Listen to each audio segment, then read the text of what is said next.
Boom. Hey guys, welcome back to another episode of Loudmouth Fisticuffs, episode 2929. I can't believe it. Thank you so much for having us. Thank you so much for tuning in. Had a huge show last week. The last few shows have just been off the charts and just way better than we can plan or hope for or expect. We know why, baby. We know why. Well, we know why. Co-host today, my partner right over there, Mr. Scott Burt. Number 29, baby. Co-host, Combat Insiders. Man, you don't know what we're going to say. You don't know what we're going to do. You don't know what we're going to talk about. But everything is up for grabs today with my partner, Just Yours. Ho!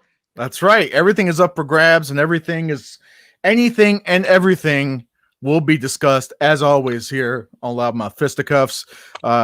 Longtime partner, longtime co-host, Mr. Scott Burt. Yes, we sir, appreciate baby. him so much. Been here for years. Head of the Police Gazette Boxing Corporation and the illustrious, prestigious Bare Knuckle Hall of Fame. And there is the medallion that we'll be giving out in Kansas, right there. And if you look close, oh wow, you can see, Josh, right on there is 2 red shoes for I Dorothy see it. from the Wizard of Oz, and also as a tribute to me as the Shoe King. There you go. That's appropriate. Are you going to be in Kansas this time? So there's a 50-50 chance that I'll be in Kansas. Yeah. Oh my God, I just saw the clicker in the corner. You know, your shows, we have a problem. Normally the shows start quite slow, 4 or 5. Look at that. You've got 30, 40, 50 viewers already. Oh my God. Oh my God, gosh, you have arrived. We have arrived here at Combat Insiders. We have arrived. I'm telling you, I don't know what's going on. What's that over there to your looks like to your left, Scott? What is that? Yeah, well, that right there, that is the world belt, the Police Gazette Diamond World Belt that's going to be defended by Joey Beltran. Scott, we like to call it real silk, real sterling, real diamonds, and real history, baby. Real history. 131 years old it is. It's the oldest belt you've ever seen. Oldest belt in the world is active. Any belt you go into a gym and you see something up on the wall, it owes its origin to that one, including the newest of all belts, the People's Choice, the shoe belt. Wow. Yeah. I'm telling you. This is good stuff. Good. Hey, I wanted to ask you a question, Josh. Sure. I've been looking around the internet, and I thought I'd put on a new look, a Michael Jordan hat. Wow. Yeah, you like that? And That looks good. And aviators. And I got my new shirt. Look at that, baby. 75 rounds. Hey, But what do you think of this look? Is this a silly look? No. That combination with the aviators and that hat, I'm telling you what. Michael Jordan. Yeah. No, some Scott. It's that look. Some people say Sam. Somebody wears it. Sam. I don't know. But that's a Jordan look, baby. Your look is now when you search it on Google, your face is going to pop up. I'm sure of it. I'm telling you. The problem is I've seen a couple people in my life wear this combination. Yeah. And it looks like it's fake. You know, I'm pulling it off, baby. Almost like they're trying too hard, you know. Yeah, trying too hard. Yeah. You know, they talk too much. You know, they get questioned. Their voice goes up a couple octaves. They throw, a lot of stupid puns in. Howie. Howie. There's my boy. Belfast best right there. Howie Atherton. See, look at that. Number 457 to roll in already on the podcast. Well, my co-host today is Mr. Scott Burt. Let me say it again. Owner of the Police Gazette Boxing Corporation and the Bare Knuckle Hall of Fame. I know I had to pay for the sponsorship, but you know what? It's worth it to be on with you, Josh. I appreciate that. Actually, I've listened to your podcasts in the past. This is the most I've ever heard you speak. This is great. Yeah. I agree. I agree. I love your insight. I love your insight. Hey, you know what, Scott? I guess let's just start it super easy, man. I mean, I like to keep things casual. What are you up to? I mean, how's things up in Belfast? How things up your way? They're going. How's good. life treating you? Going good. I had lunch today. Believe it or not, you'll never guess who came all the way up here and bought it for me. Gary Grant, the inventor of the round and the builder of the round ring, and he bought it for me happily. I can't get any of the bare knuckle people to buy me a dinner. I go out. I've been wanting to try sushi. I can't get that. No one will buy it for me. No one will teach me how to eat it. But Gary came up and he took me out, and I introduced him to beef on weck. You ever had a beef on weck before? I have no idea. Oh, it's a buffalo sandwich, sliced roast beef on a salt roll dipped in a jus sauce. And you can say a jus sauce in a pretty sexy way if you want. But yeah. So we did that, and then I got a little bit of news. Maybe can't announce it officially, but I can give you a hint that a fighter who is thinking of coming up to Belfast on Monday, one of the top contenders for the Sullivan Experience, to spend 3 or 4 days, and he's going to run the trails. Yeah, he's going to use the swing clubs of Sullivan's, the medicine ball. He's going to blacksmith. He's going to ride horses. He's going to then work out in the Apollo Creed ring, and I might even get him to plow behind a cow, and he's going to sleep overnight in the cell that Sullivan was locked up in when he had too much to drink, and Mrs. Muldoon wouldn't allow him in the house 131 years ago. Well, let me ask you this. It's just something that just popped into my head because I'm a huge what do you want to call it? See, somebody else, a different co-host would have jumped in on that line right there. And I'm telling you, but not me. I'm telling you. So I'm really.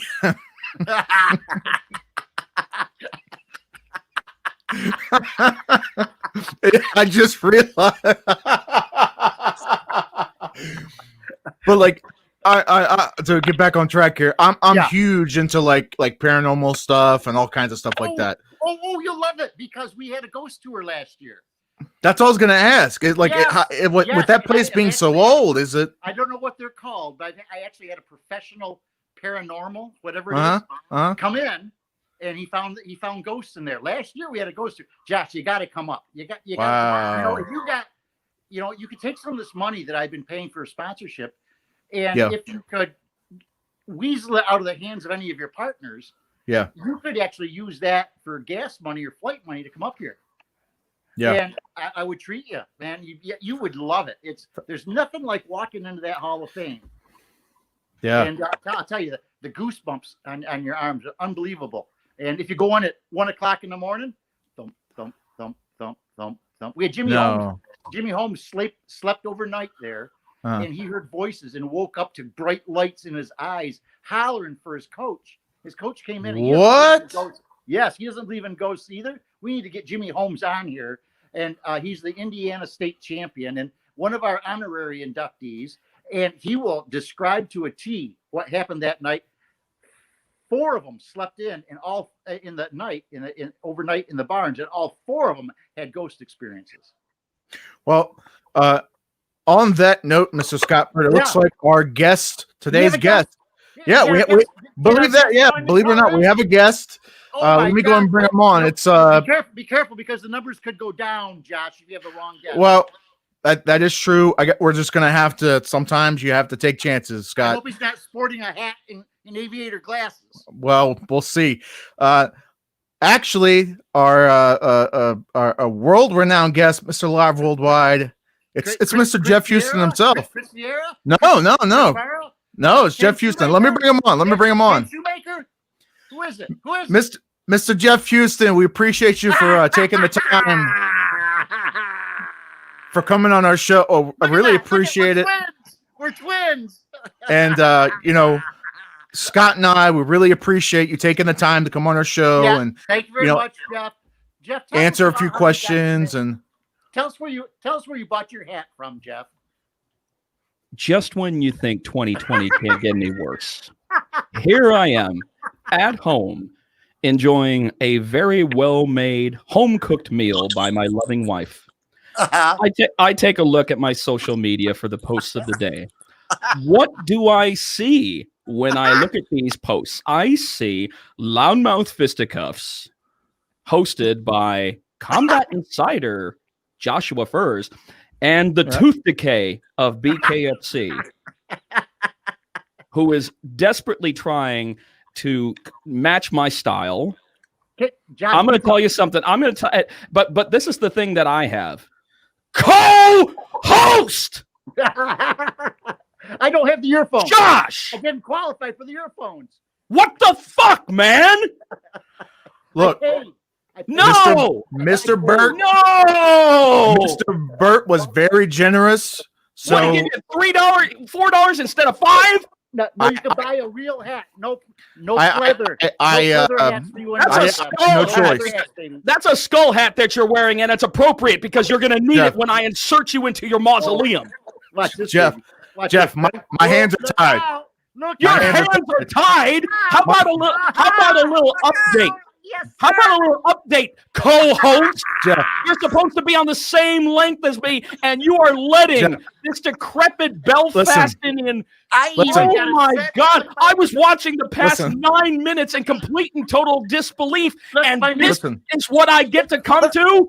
Look at my new setting. Look at it. That's Oh, man. amazing, Jeff. I'm Oh, I mean, what, telling you you. Scott, excuse me. You hung up a couple of banners? Yeah, bravo.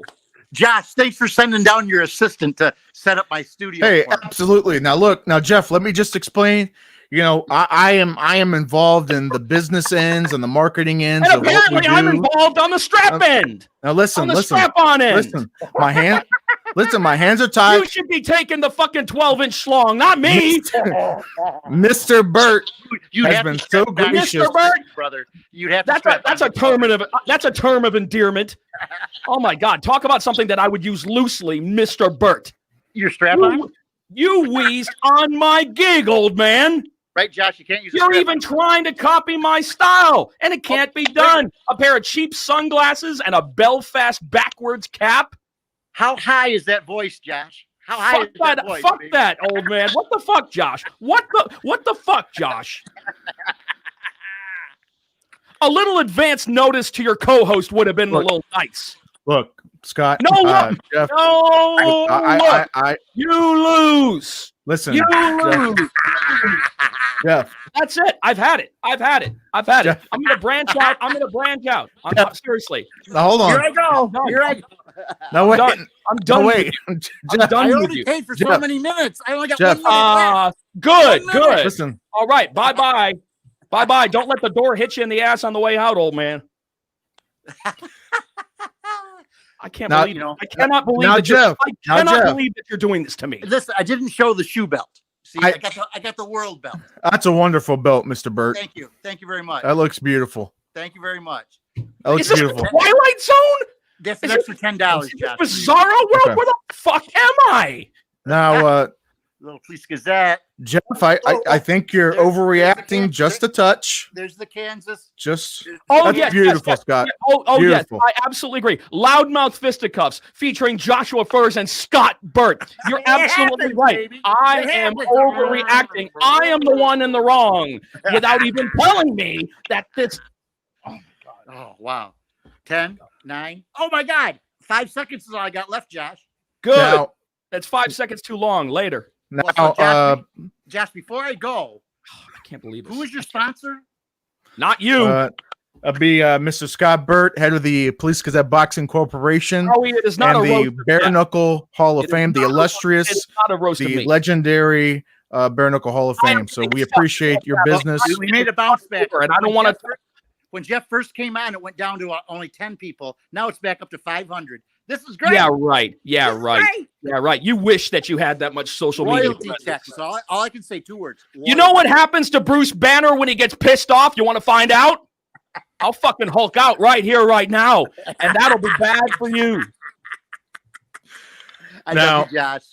Howie, was this an unplanned show? Gee, Howie. No, wait a second. Look at the marquee. Look at the logo. Listen. Who's on the fucking logo? I'll tell this you, one it right ain't here. Scott Burt. This It's one right here, me. baby. This one right here. These logos. Yeah, Or that's Hey, not look you. at this Now, logo. listen, That's I not was Jeff. I was advised by Mr. Listen, I was advised by Mr. Burt. If you got too rowdy, I have to remove you from the That's show. right. If you got too rowdy, No, He's our no, first guest. nope. my Nope. hands are tied. I can't do Your anything. hands are not tied, and if you remove me, I swear to God, I know where you Jeff. live. I know I'm in Texas or Virginia. Don't make me do it. Listen, Don't make me do listen. it. Look at that. What? Just don't. Yeah, Jeff. You could. Hey, you have more control over this situation than you think. But no, you All had right, to. I'll let you guys go and have your little show, but you know, Little show. we're up to Little over show. 1,000 hits now. Now you watch; it's going to drop right down to My God. 115. I know it's going to. I know it's going to. This is verbal diarrhea. Green apple I'm on- splatters, old man. Josh, I'm on call anytime to save the show. Okay. You're not saving shit. All right. Okay. See you guys later. Thank you, Mr. Burt. Mr. Pleather Hat. Yeah, right. What the fuck, man? Oh, this is funny to you. This is funny to you. You go Yeah. ahead and start off the show. Oh, and might I remind you, 9 to 10 minutes into that show, you tell me we're going live at 8:30 with Loudmouth Fisticuffs. Hey. Episode what now? What now? It's 29. It's 29. 29. That's how many arrows I am pulling out of my back right Hey. now. You traitor. I swear to God. Listen, I had a lot of You expenditures that I had to pay for. Expenditures. Listen. Expenditures. Listen, these weekend getaways, these Vegas weekends, it's not going to pay for itself. I have to admit, your weekend getaway to Chateau Lamac is very costly. Listen, it can get costly, and just know that I did what was best for if business. you get yourself extra dipping sauces. Oh, look at me! I'm Mr. Joshua Furs. I have more money I'm getting from Mr. Scott Burt. So you know what I get? I get extra sweet and sour and barbecue sauces on my fucking chicken McNuggets. How could you do this to me? How could you do this to me? All we do is have awesome shows. All we do is have amazing banter, and you have to pull this underhanded shit to me. Starting the show 10 minutes early. Oh, and to spare my feelings because my hands are tied. My hands are tied. Yeah. You're a fucking asshole, man. Hey, I had to do what's best for business. No, you're doing what's best for you, you dick. It's not best for me. You know what's best for you? Making money and pissing me off. Listen, had to do. Listen, let's just turn it down. Calm down. Why should I calm down? I'm not in the wrong. Hey, you're asking someone to calm down who just got ran over. I'm sorry. People who get run over don't have to fucking calm down. It's literally, and then you backed over me again. You say, "Hey, calm down." Calm down. Howie, I'm telling you, man, I had no idea. I had no idea about what was going on. I was supposed to be on at 8:30, a regular show. Well, there's nothing regular about Loudmouth Fisticuffs, but I'm going to tell you, that last 8 to 9 minutes is the most regular that this show will ever get. The show will never be more boring than the last 9 minutes with you and Scott Burt. I swear to God, you guys are doing this on purpose just to piss me off. And guess what? Congratulations. It's fucking working. Yeah, It's money. Where is it? You dropped money. You dropped $27 on camera the last time. It's a lot more than that this week, I promise. Oh, I'm sorry. Okay, 38. You big fucking spender. $38 to sell out your co-host. Jeff, how you doing this week? How was your week? I'll tell you how I'm doing. I have a quiver of arrows that have just been pulled out of my back that I have to return to you. You dick. How's everything? Oh, and now you decide to play the psychiatrist? Now you decide to put me on the couch because I'm the one that's overreacting? I'm not even overreacting. To those who are watching right now, I am not fucking overreacted, okay? I have just been betrayed. I agree. No, I agree, but I'm still going to do it. I agree, but I'm still going to do it. Yeah. No wonder you're wearing black. Black is the absence of color. I can't believe you. Jeff. All right. What goes around comes around. Okay. I'm on your side. No, you're not. You are not on my side. Jeff. You're off having lavish weekends at McDonald's away from me. That is not on my side. A lavish weekend at the McDonald's in Vegas. I read the banner, Howie, but I also read the new banner that was on the Loudmouth Fisticuffs page that had, I swear to God, that's the worst picture of Scott Burt ever. You couldn't have found yourself a better picture. Listen, our graphics designer had last minute notice. So he decided to get the picture of Scott Burt while he's putting a suppository up his ass. Listen, Jeff, I need you to breathe for a second. I'm on your side. I need you to breathe. I'm on your side. I'm going to tell you famous last words. That's what Xerxes said to King Leonidas. Come now, Leonidas. Let us talk plainly. It would be nothing for you, brave king, to perish, all because of a simple misunderstanding. Hey, if the shoe fits. If the shoe fits. Yes, I'm going to tell you something, man. Fucking Judas. Wait. Does that make you Jesus? Is that what you're saying? Excuse me.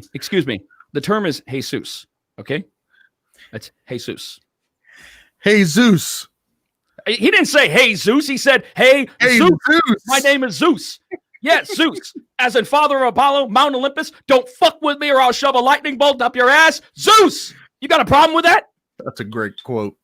It is a great quote. I'm about ready to kick your fucking ass. Ladies and gentlemen, you're about to see something very interesting. You are going to see Mr. Joshua Furs literally get his ass kicked on Loudmouth Fisticuffs. What's up, Mr. Brian Maxwell? Mr. Red Rims himself. What's up, man?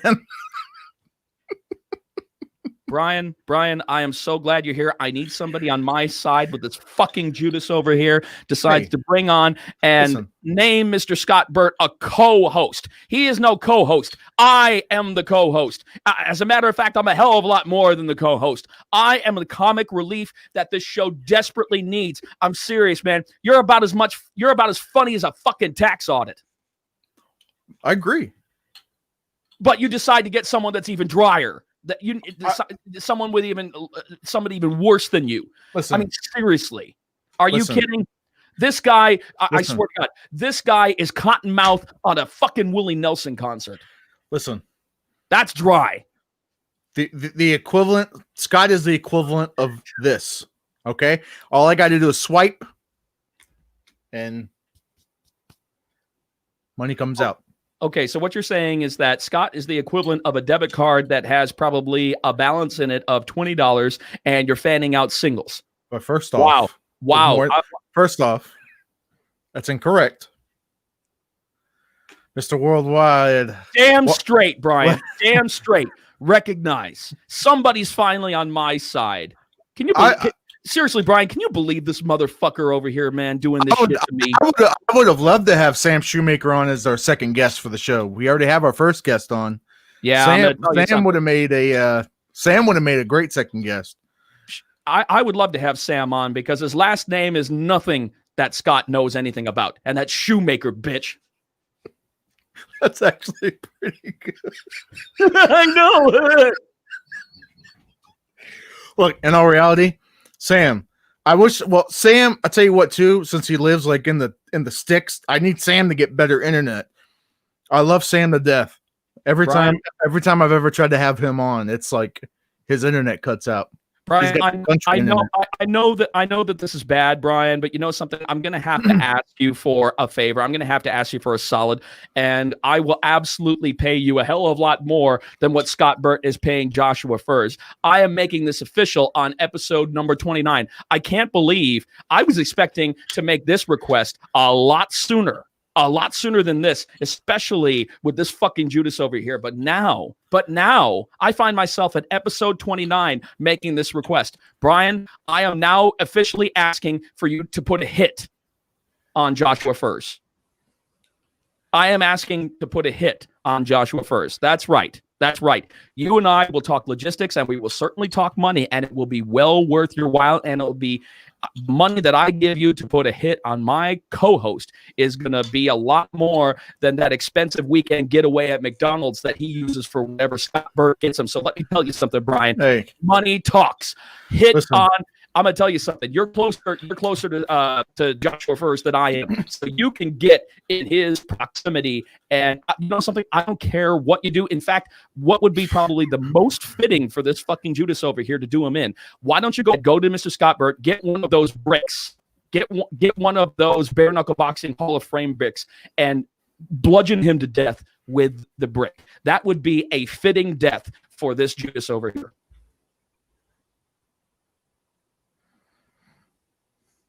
I'd be so happy. I'd be so happy. Jeff. I would be such a grateful, because you know what? This was supposed to be a very good show. This was supposed to be a great. It's a great show, Jeff. With all kinds of topics. This particular show, but it's an amazing show. Josh has decided to ruin the show because he decided to hang me out to dry and let the old man get behind the steering wheel. And you know something? I'm not going to take it. And you know something? This could have been a great back and forth show, but now it's just going to be an hour. It's going to be 90 minutes of me bitching. It doesn't have to be, Jeff. Water under the bridge, Jeff. Yeah, I'll take that water and I'll drown your ass. Water under the bridge, Jeff. The only reason that it'd be under the bridge is because I pushed you the fuck off it. Oh, Jeff. Let's move forward. No, we have a show to do, Jeff. We do have the collective term. Collective we. You and I, not fucking Scott Burke. I don't have a bad connection. He has a bad connection. I don't know, Howie, who has the bad connection. Is it me or is it Jeff? Hey, I'm moving just fine. And you're the one that's freezing up like fucking Walt Disney. Who has the bad connection? I don't. Look at this. Wax on, wax off with no interruption. Apparently it is freezing up a little. Just a little. There you go. There we go. It's clearing up. There we go.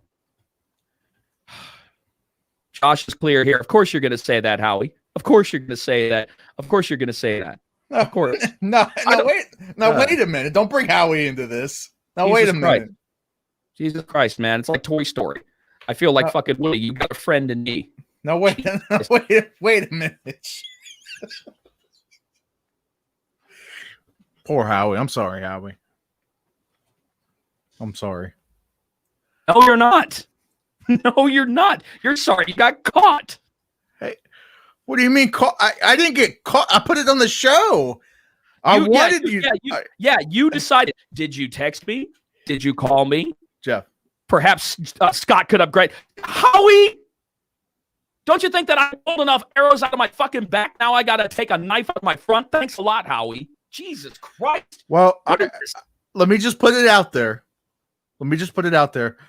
All I got to do is send a text to Scott. He might be able to. He's very generous. He might be able to do something. He knows a lot of people.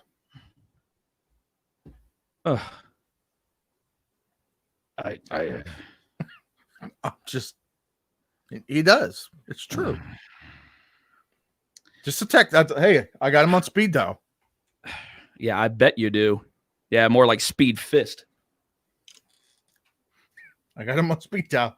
All I got to do is give him a call.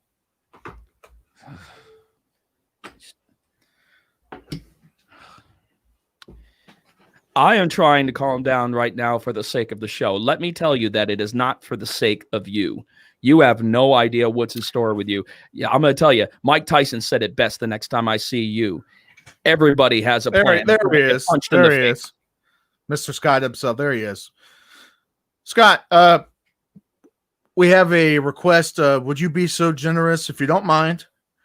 You bring him back on, and I swear to Jeff, Christ. Listen, Scott, would you be so generous Jeff is having some internet problems. Could you possibly Who make another donation and we can upgrade Jeff's internet services? You don't need to upgrade my internet services. I know it's a lot. As a matter of fact, we're doing just fine. Look, I don't need you to take offense for my internet, okay? I don't need you to get offended on behalf of my internet. Do you know why my internet is probably running a little slow? I'll tell you why. Because I live in the country. I have $3.23. I'm going to tell you something. I'm going to tell you, you're going to need it because that's how much the freaking I don't know if it's going to be Pine Box because you really can't do a Pine Box for $3.23. But with a cardboard fucking box that I'm going to stick you in, you need to save that $3.23. I don't even want to see him. I don't care if he's a sponsor or not. Okay. I don't need this kind of treatment. Okay. I am a world-class ring announcer. I am in the top 10.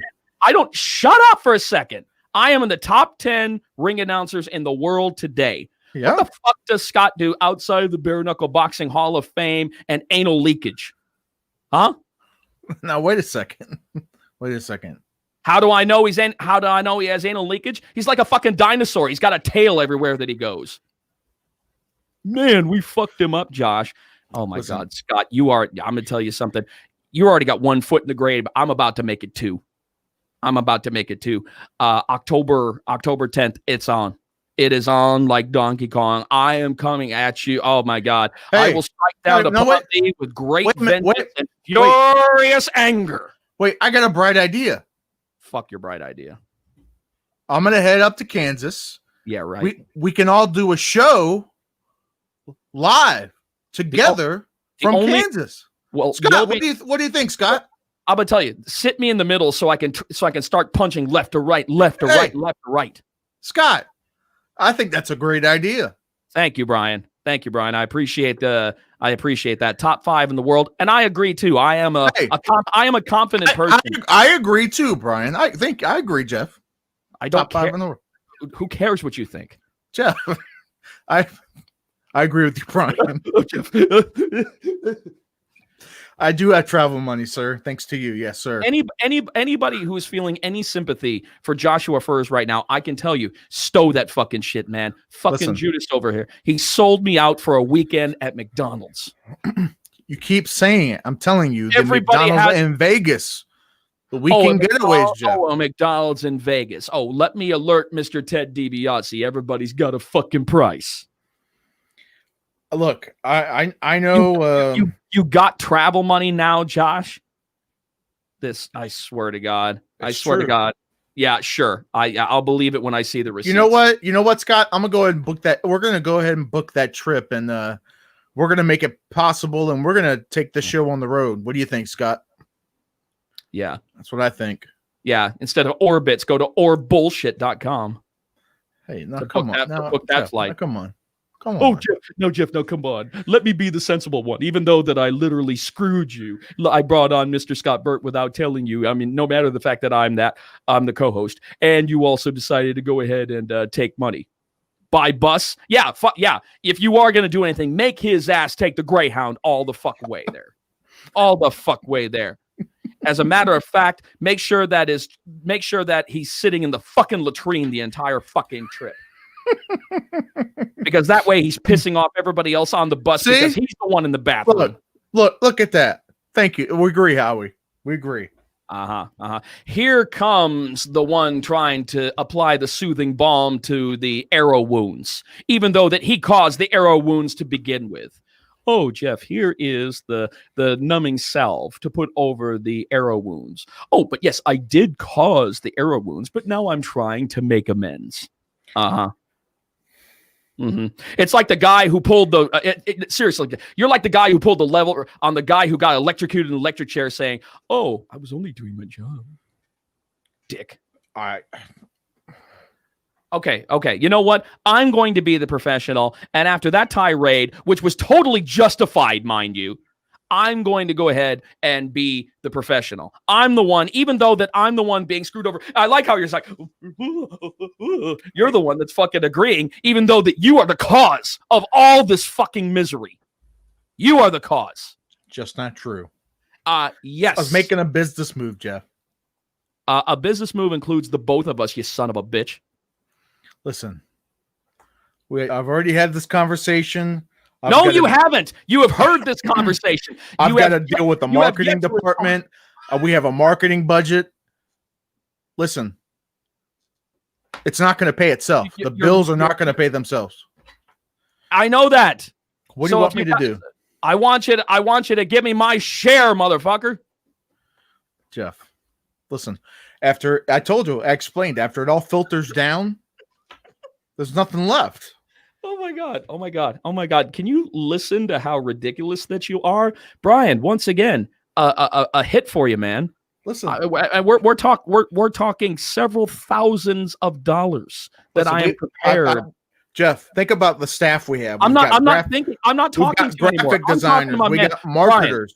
Brian, I'm going to tell you, we've got security guards in-house. You've got the Toe the Line fight series. I swear to God, that's awesome that you're going to be making that kind of money. But if you're looking at a couple of extra grand for your troubles, after you finish with him, come down there, make sure that you get one of those bricks from Scott Burt and take out Mr. Joshua first. And then we will start talking about Xing out the old man.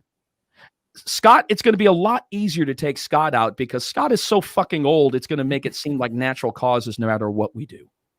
And nobody's gonna miss him. I mean, a few people might miss him and everything like that, but in the end, we can totally do it.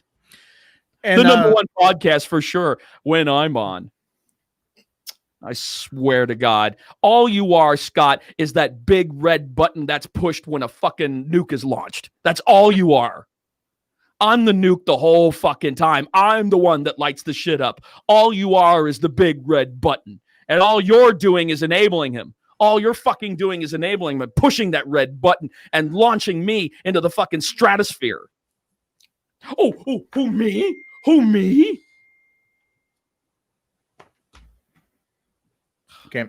Can we move on, Jeff? I'm trying to. You're the one who's fucking shit up, throwing a wrench into the gears. Hey, so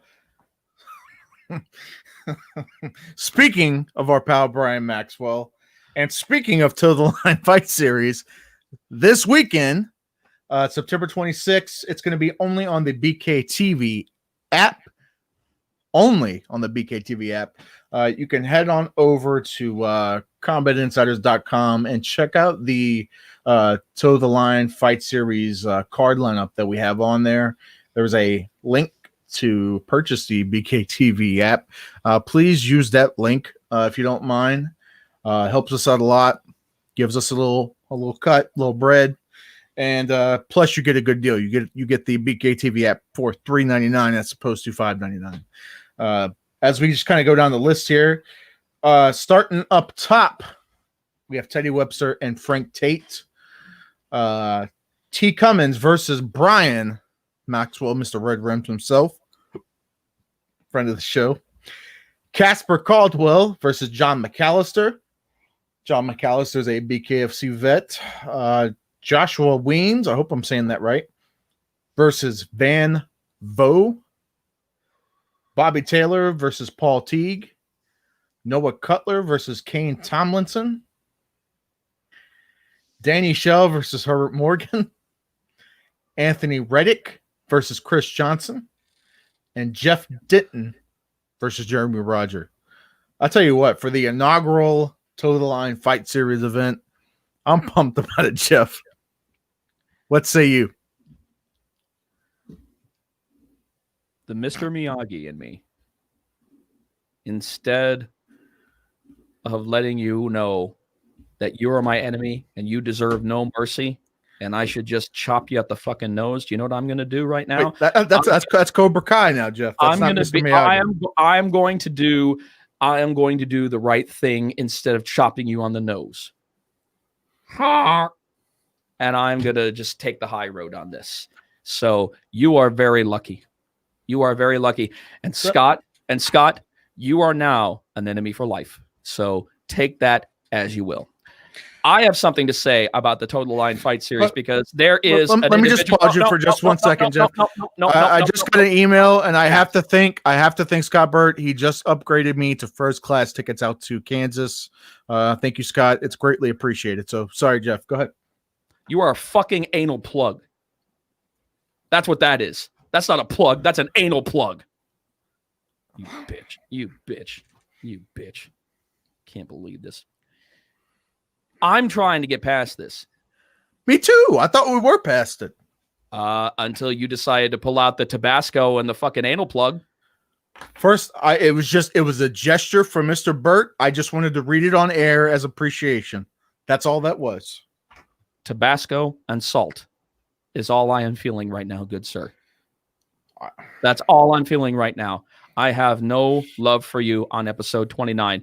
You are the COVID-19 of this podcast. You are. You are the virus that spreads through it, not necessarily threatening death, but threatening extreme uncomfortability. You are. But anyway, like I was saying, before you decided to go ahead and give the shameless anal plug that is Scott Burt, I was about to say that there is an individual that is on this card that was a former Texan, that is a good friend of mine, that was trying to earn an opportunity at Bare Knuckle Fighting Championship and is now finding that opportunity at Toe the Line Fight Series, and that's my buddy Van Vo. I have announced him many, many times on the Texas circuit in mixed martial arts, both amateur and professional, and he is a born striker. In fact, that was kind of his Achilles heel in MMA, because even though that his grappling is still great, his striking was well above his grappling game. So that's why I think he will do just fine in the Total Line Fight Series. So I am legitimately, I'm really trying. I tried even a little Mr. Miyagi soothing. I did breathe. You're doing in, great. Breathe out. I did wax on. I don't need you to tell me how I'm doing. What I need you to do. You're doing great, Jeff. I need you. What I need you to do is to stop assuring me that I'm doing better, because you are the cause of this show going almost 30 minutes of me completely and totally what's going to help? Will this help? Will this help? No, because the back of your head is just as ugly as the front. No, none of that's going to help. I'm trying really hard because I am the one who has been wronged. You are not. Scott is not. I am the one that has been wronged and left out in the cold without even a text, without even an email, without even a reminder. And I am trying to do my job. And here you are, the calm face, the who me. Now wait a minute. Sitting there when you know that the smoking gun is still in your back pocket. The smoking gun is still there, sir. Now wait a minute. Why I did notify in the Loudmouth Fisticuffs group chat. You didn't see it?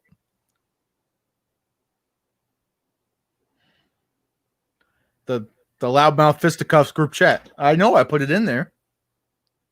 Hold on. Wait. Betrayal.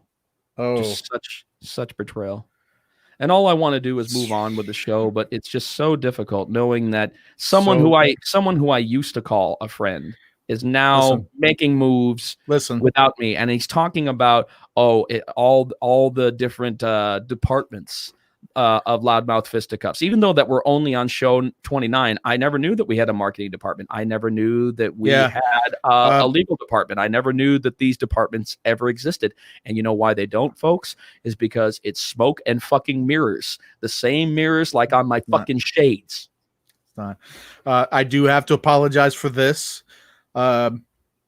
Apparently, I forgot to add you into the Loudmouth Fisticuffs group chat.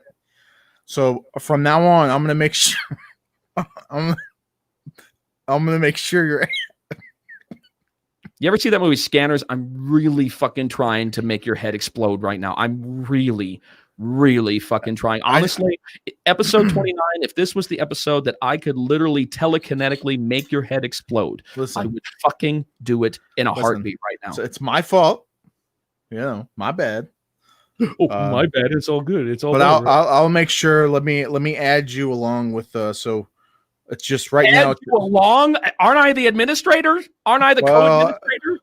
Well, right now it's just me and Jeff, but I'll make sure to add you in here. I mean, me and Scott. Jeff. Excuse me. It's just me and Scott right now in the group chat. I thought I forgot. It's just me and Scott right now. Me and Scott this. Me and Scott that. Blah blah blah blah blah.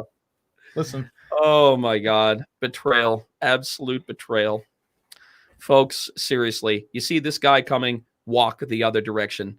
At one point, I was going to call you a friend, and now I wouldn't buy an apple from this son of a bitch. Is that like a Texas saying, or what does that mean? No, it's not no fucking Texas saying. Now, can we get on with the show? Yeah, let's do it. I mean, yeah, you're the one who has moved on. You're the one that's just sitting there apologizing with a who me on his face. Hey, I'm trying to be the grown up and apologize for something I did wrong. You're not apologizing because you're just gonna do it again and again and again and again. How can you apologize for larceny that is going to continue? Larceny, stealing something, isn't it? Isn't that what? Yes, you are stealing the souls. You are stealing the souls. You're stealing the very foundation of which Loudmouth Fisticuffs was on. And what are you doing? You're making it commercial with the one guy who should never be commercial in the first place. Seriously, this guy, like I said, this guy is about as exciting as watching paint dry on a wall.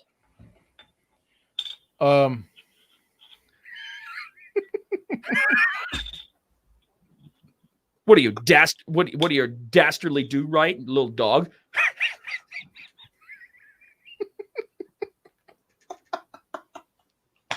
Oh God, help me. For those of you who are still here with us, we appreciate you so much.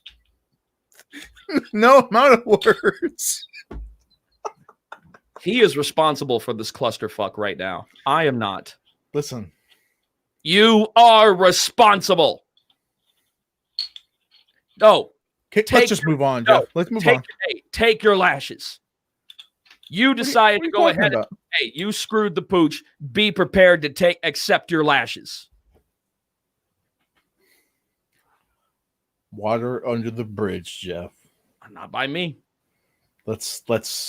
It's easy for you to say water under the bridge. You sweating under that pleather. You go ahead and you come stick your old decrepit nose on this and take a whiff of that and tell me if that's pleather, huh? You old man. Trying to copy my gig with your $2 hat and your $3 sunglasses. I'm going to tell you something. You don't get paid well enough to afford Ray-Bans, you dick. I thought it was a good look, Scott. Well, yeah. Well, opinions vary. Opinions vary, as do assholes. So, are you saying people have different assholes? No, I'm saying people are different assholes. Different degrees of assholes. I mean, I'm sure the other one is the same too. I don't know. Yeah. Scott, we've already been past that, okay? Jordan, Samuel L. Jackson, it doesn't matter anymore. The point is that it's on my head, and that's all that counts. It looks good, Jeff. I didn't ask for your opinion, sir. You are dead to me right now. So I am just moving on with my amazing shirt. And see this shirt right here, Scott? These are the same flowers that I am going to be laying across your grave when I get done with you. You mean like the same exact shirt? Shit, I'll buy another one just to lay this across his fucking mausoleum. So let's talk about the hot topic that technically never was. Are you well, all right, fine. We can move on, but are you prepared? Are you prepared to give me my cut?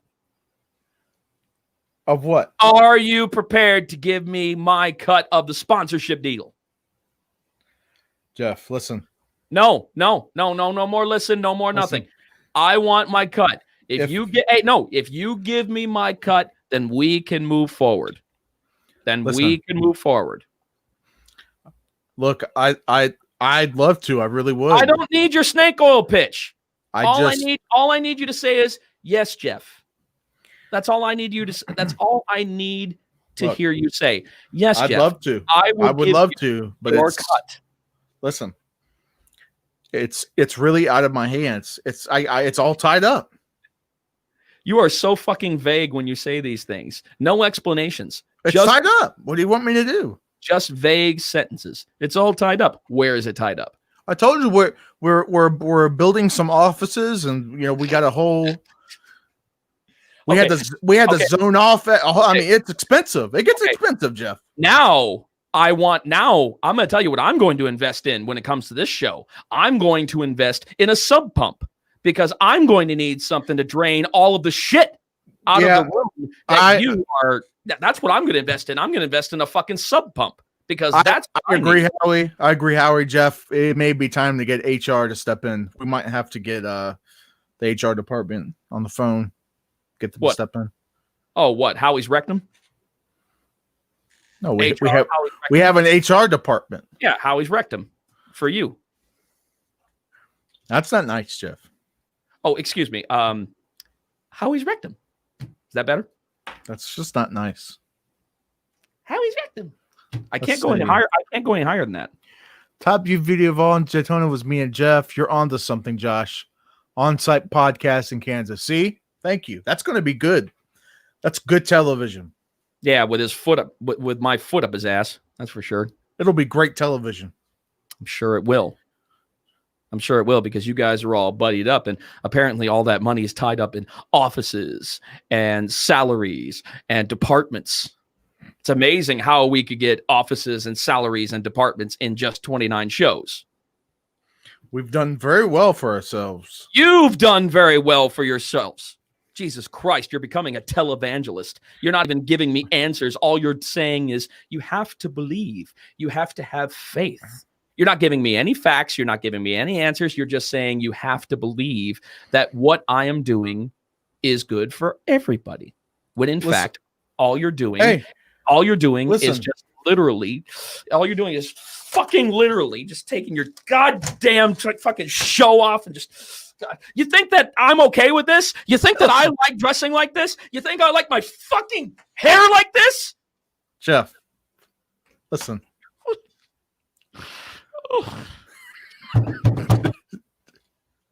Jeff. Welcome to episode fucking 29, ladies and gentlemen. The episode where Jeff Houston, world-class ring announcer, breaks down because of his Judas fucking co-host. Listen, Jeff.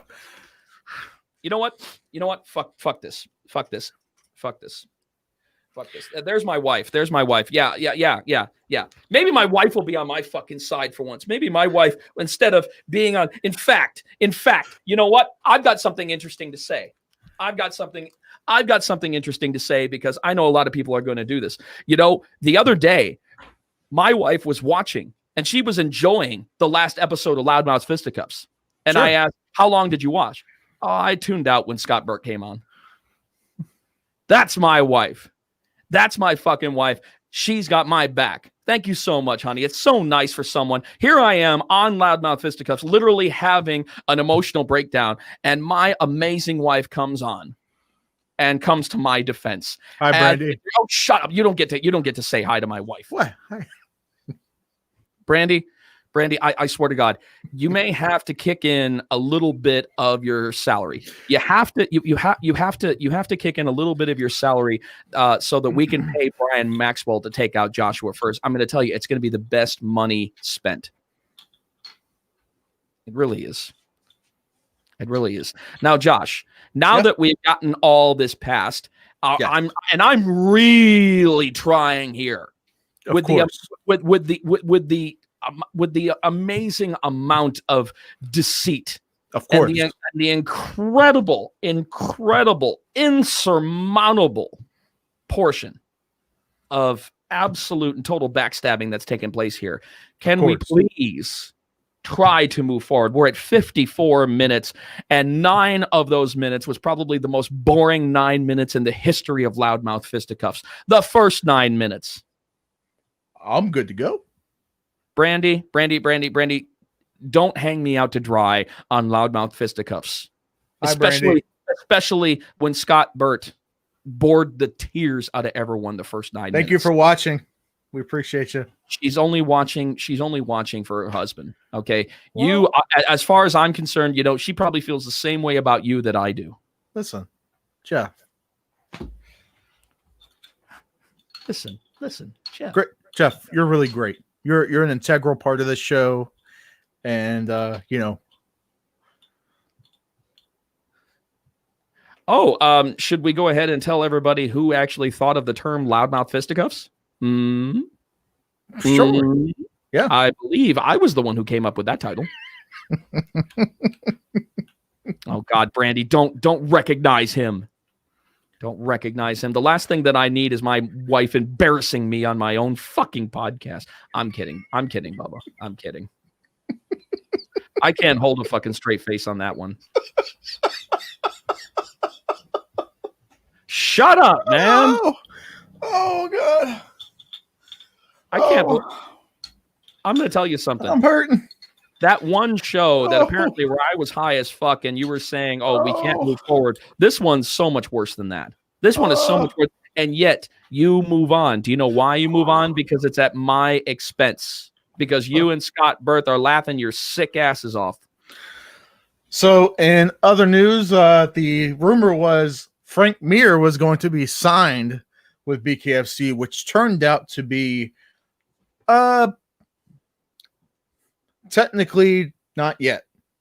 So it turns out that it's in the works. It's in the works. Frank Mir's manager spoke up and said that it was just reported a little too early, and that it's in the works, but he has not signed. It's not official. No, it hasn't as of yet, but it's it'll probably be any day now. And Frank is actually a very good friend of mine. I had the pleasure a couple of years back when I started working with Absolute Championship Akhmat. Frank Mir was the co-host, was the color commentator on ACA. So I have been very fortunate to have traveled the world with Frank to several destinations, and he was a fantastic addition to the ACA commentary table. And I'm sure from time to time he will probably join in with Sean Wheelock and Chris Lytle. Another fantastic perspective to give in, because and it's interesting because Frank is synonymous with his jiu-jitsu game.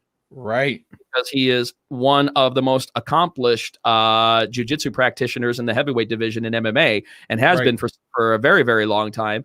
But now he's going to have to, put that on the shelf and rely on manos a dedos, hands of stone. And I think we're going to see some good stuff.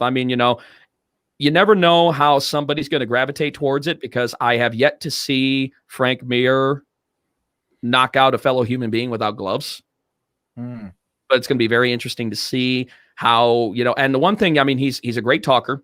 He is, his personality is a glove fit for BKFC. That's the only time that you would ever use the word glove fit for BKFC, is when it comes to the personality fitting.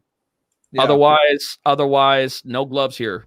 This is honestly the way that we treat this is very much like the condom game. No glove, no love. Let me just look. I'm a Brandy, fan did of you Frank say, Mir. hey, Scott? Are you recognizing my arch nemesis on episode 29 of Loudmouth Fisticuffs? Brandy, I think it's time for you to go to bed, sweetheart. Have a wonderful sleep. Good night.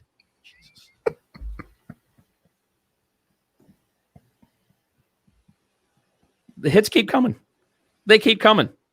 What have I done? Now, wait a second. I know that I'm an annoying personality, but that's the whole point of this fucking show, is that I'm supposed to be the annoying personality. That's one of the reasons why we have so many people tune in, is because that there's great banner. But there's not great banner today, because I am sitting next to a traitor. I am a traitor of country, a traitor of everything, a traitor of country, everything. Yeah, I'm going to tell you something. You love me like you love getting the triple bypass. I know. Yeah, exactly. That's exactly what what's his name, Richard Nixon, said to Vietnam before he leveled it. I love you, Dun. I love you. Ticker down there. You better not. Oh, I see you smiling. That better not say fucking Scott Bird on there. And if it does, change it. Oh my God. Change it. Change it. Now, This is not his show. in all fairness, Scott This is not his paid show. for the entire show. No, he didn't. Even though he's not here on the show, he paid for the entire show. And if I would, I'm already moving on. What's up, Mr. Jeff Lott? I have a bone to pick with you, sir. I went ahead and I saw the little ad that you put out there. How could you do this? Jeff, how could you do this? The super fan that you are, the super fan that you are, that you could be involved in this level of treachery. How could you do it, man? You're better than that. You don't have to respond to Mr. Houston, Jeff Lott. Fuck that, Jeff. You are better than that, sir. You are the motherfucking super fan. You are better than Scott Burt. Everyone is better than Scott Burt. Mirror versus time for our third guest, Josh. Okay. Oh my God, you're not bringing him back, are you? Yep. No, that's not what I'm saying. I'm just saying it's time for our third guest. I was hacked. You were hacked within, so many minutes. Very convenient, Mr. Superfan. Jeff, I'm going to go ahead and I'm going to throw out a nice little saying from one of my favorite movies, The Sandlot. You're killing me, Smalls. Let's see. Mirror, Bigfoot. I don't want to see that. I would no. I don't want to see that. I'd rather see Mir and Gonzaga. I'd rather see Mir. Have they fought? Let me see. No, they have not fought. No, I don't know. That's what I'm saying. That would be a new. Why do we always have to? I think Josh hacked me when he gave me the login info for Knucklepedia. Jeff, hey. if you're going to leave yourself that open, if you're literally going to be that naive when you're dealing with the fucking fertilizer salesman over here, because all he's doing is selling you a line. Listen. Hey, we just want to shout out Mr. Jeff Lott. We appreciate his contribution to Knucklepedia. We appreciate it. Thank you so much, brother. Dude, I appreciate that. But I want to be recognized as the fucking co-host of this show, which I am. Scott Burt is not the co-host. I am the co-host. Look, I've got some legal documents here that says otherwise. What an edge of a piece of paper. Listen, I can't very well show the entire document on camera. Well, you sure as hell could have blacked out certain parts, so at least you can let me know that it was a legal document in the first place. It is a legal document. What do you mean? Why didn't you copy it, black out certain incriminating information on that document, and let me see it? Because, like I said, like a fertilizer salesman. What's that called? Oh, redacted. Redacted. Yeah. I need to redact the info on here so I can show it. Yeah, you and Scott need to go and, fucking redact each other. I don't know what that means. All I'm trying to do is move on, and you just keep saying, I need to think this. I need to say this.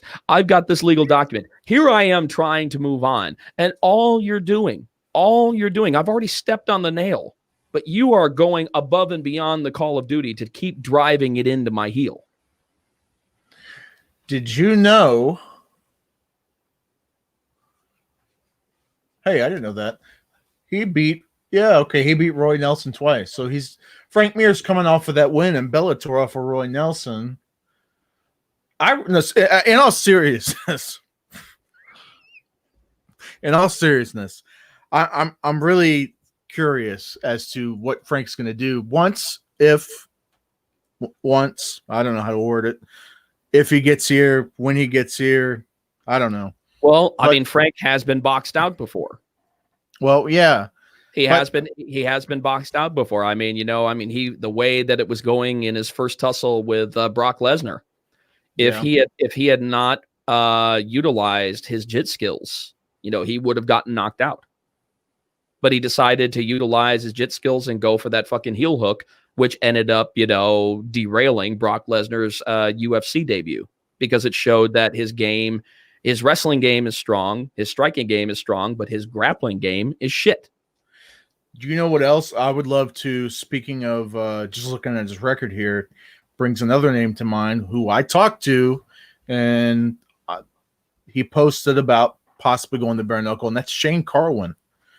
And we've already talked about we have talked about it, but just, you know, man, oh man, can you imagine having Shane Carwin, having Frank Mir?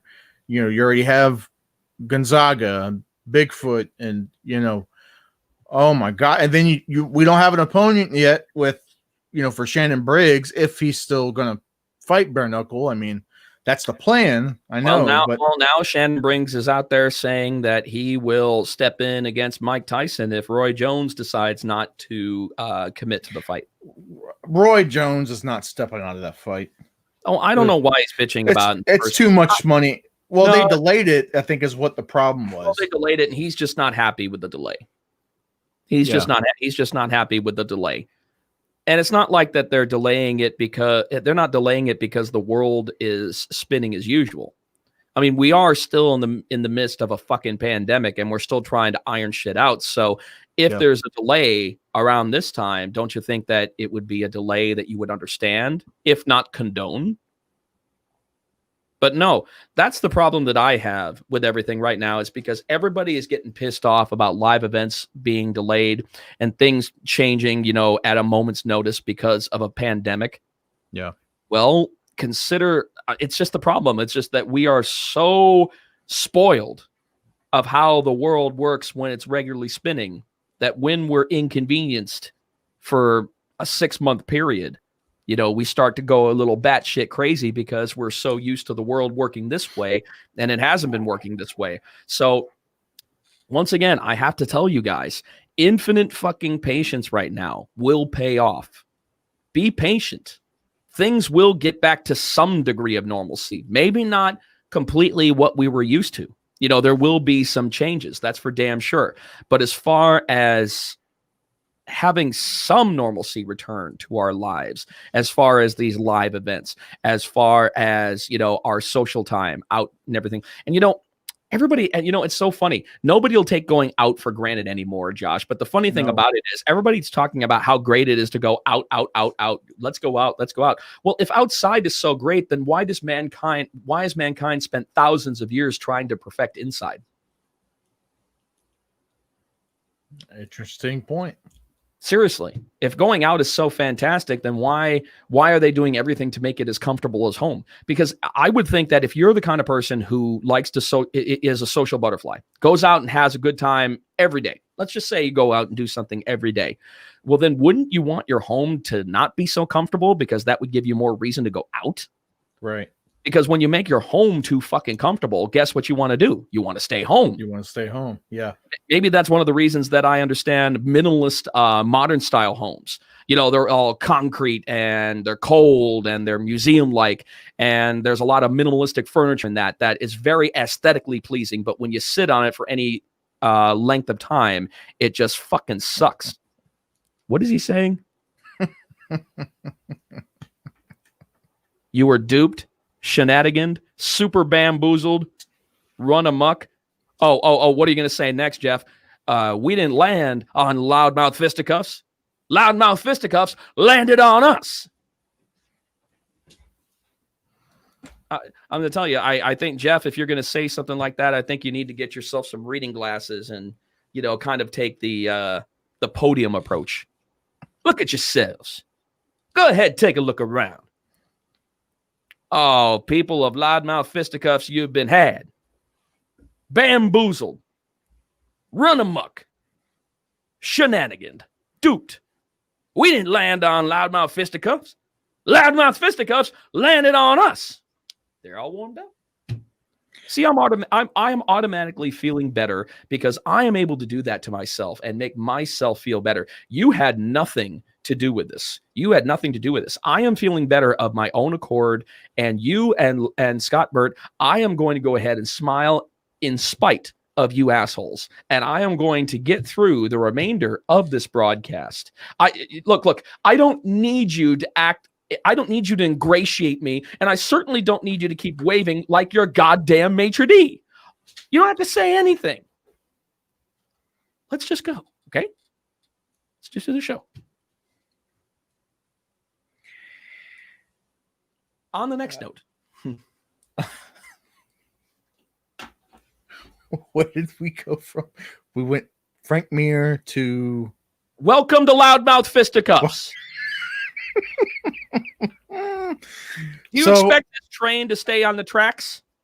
No. So I understand what you're saying though, because we're talking about the Mike Tyson fight. But I mean, could you imagine a Mike Tyson fight? In all seriousness, could you imagine a fucking Tyson fight with no fans? Fucking Loudmouth Fisticuffs is like this. Roads? Where we're going, we don't need roads. I'm gonna be honest with you. I want to care about that fight, but I don't. And the reason that I don't care as much about that fight is because I know that Mike Tyson and Roy Jones Jr., they're not going to go to war. In fact, as a matter of fact, they've actually said that they're not going to go to war.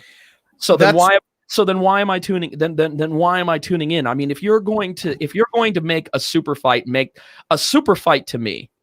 A super fight has the characteristics of two people who just want to tear each other's heads off. But when you have publicly announced that that is not the angle of which that they are trying to do, I think they had to. I think they had to say that. Then why are we doing this? Why call it a super fight? Why call it a super fight when you're deciding to take the PG-PC era? I'm going to tell you, the last thing that the PC era needs to get their freaking greedy little cellulite hands on is the world of fucking professional boxing. Okay, this is a contact violent sport. Just like bare knuckle fighting championship, just like MMA, just like kickboxing, just like Lathway, just like Muay Thai. I could go on and on for all of those types of combat sports. I don't need anyone from this bullshit pussy little Generation Z whatever to get their mitts and say, oh, no. We can't announce a violent super fight. Then what the fuck are we doing? Why the fuck would we do it? Because people are stupid enough to just put money down to see that. If I automatically see, dude, I'm serious, Josh. If I automatically see and see it advertised that we are not going to war, but we're still going to fight, where is my interest? If any time that they should be going to war, it should be this, because they've never met each other in the ring. Right. They've never met each other in the ring. And if this is going to be, maybe it might be their quote unquote last fight. Well, if it's my last fucking fight, guess what? I'm going out in my fucking shield. I'm going out guns a-blazing. I think they had to do that, though. I understand your point, because technically it's an exhibition. So I think they had to kind of say that. I don't know, man. I don't think Tyson is going to go in there and just like take it easy on him. I don't think so. I don't think any one of them should take it easy on either of them. I agree. I don't like it when people take the easy approach to fighting. If you take the easy approach and you're not going in there to, I know it's just a payday, and that's why I'm not interested. Do you know what I think is weirder than that fight is, and I don't know if it's like 100%, but I know they've been talking about it a lot, is the Logan Paul Floyd Mayweather fight. Oh, that's just a publicity stunt. The only reason that they're doing that is because of the social media celebrity that Paul Logan has. Whatever he does turns to gold because of all the fucking followers that he has. Yeah, this guy has, and seriously, don't you remember that celebrity fight that he had with, who did he fight? The other YouTuber, KSI. But yeah, do you know how much media attention they got? They got more media attention than a prize fight world heavyweight championship. But that's the world. But that's the world that we're living in when it comes to these social media celebrities. You know, and that's why it'll do well, because all of his followers will continue to follow him. And if he wants to go and play jackass and get his ass absolutely decimated by a much older man than him. That I'm sick of. I know, and there's no reason to think anything else. That of course that Floyd is just doing this for a paycheck. Of course. And now we live in an era where there is no such thing as bad publicity. It just doesn't. It doesn't exist anymore. Yeah. That's why it always makes me laugh when I see like serial killers that get caught. Why are you covering your face? This is free public. I mean, seriously, you've been caught. Why are you covering your face? If there's any ever time that you need to be like face fucking the camera, anytime that camera is on me, even if I was in the courtroom, man, I'd be making kissy faces, winky faces, man. I would be all up in that. I would seriously, man, I'd be sucking that camera's dick. Well.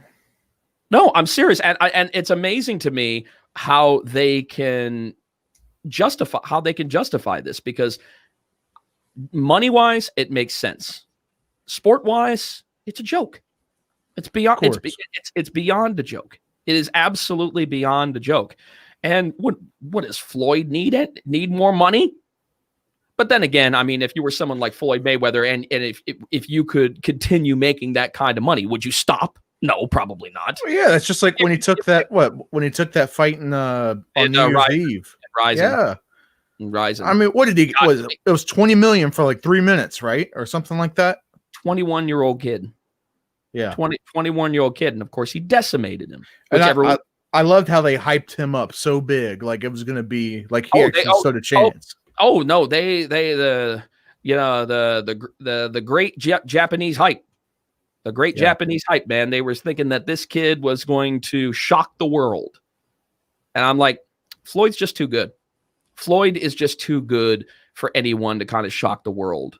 And the only way that he's going to get beat is when he is like much, much older and decides to have that one fight where he shouldn't be stepping into the ring against somebody who actually is hungry.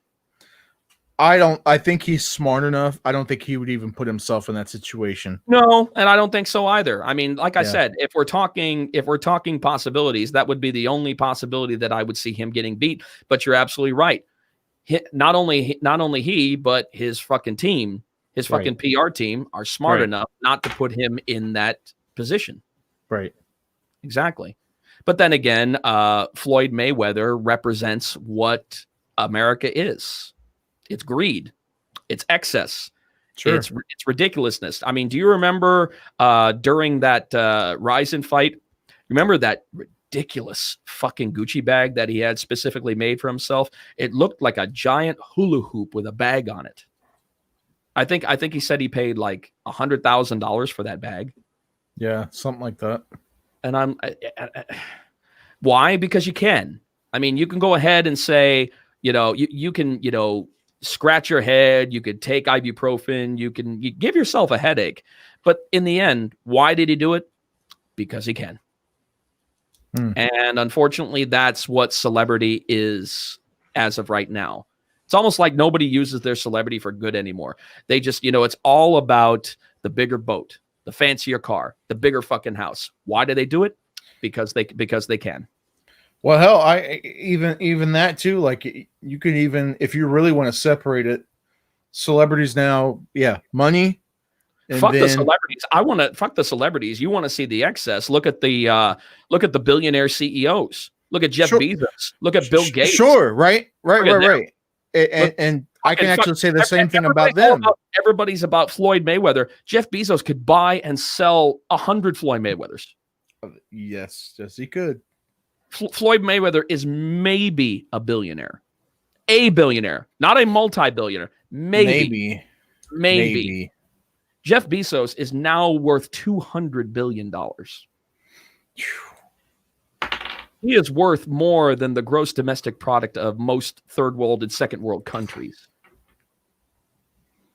Now, if you want to talk about excess, you want to talk about billionaire lifestyle, dude, I don't think anybody could probably match Jeff Bezos or Bill Gates. I mean, that's just beyond ridiculousness. I mean, Oh look at no, it goes like you're talking like there's people more than them. You're I talking know, like I know, Rockefeller, I know, but George Soros level. oh no, then you start getting into like the Indian billionaires and the Russian billionaires, and Yeah. especially the Russian billionaires when it comes to extravagant spending. I don't think anybody beats the Russian billionaires. I don't think anybody does, except for that one guy who's that steel magnate in India, who he built himself his own skyscraper residence. Like it's a skyscraper that's his fucking house. The whole fucking skyscraper. It's like I think he spent like $1 billion on it. It's like the most expensive house in the world. I think they said that it was actually worth more than the palace of the Sultan of Brunei. Oh my God. And the whatchamacallit, the palace of the Sultan of Brunei is on a land that I think it exceeds 2 million acres. How would you? Because you live out in like Washington, right? Or is it Oregon? I know he's out that way. No, he lives in Washington. He lives in Washington.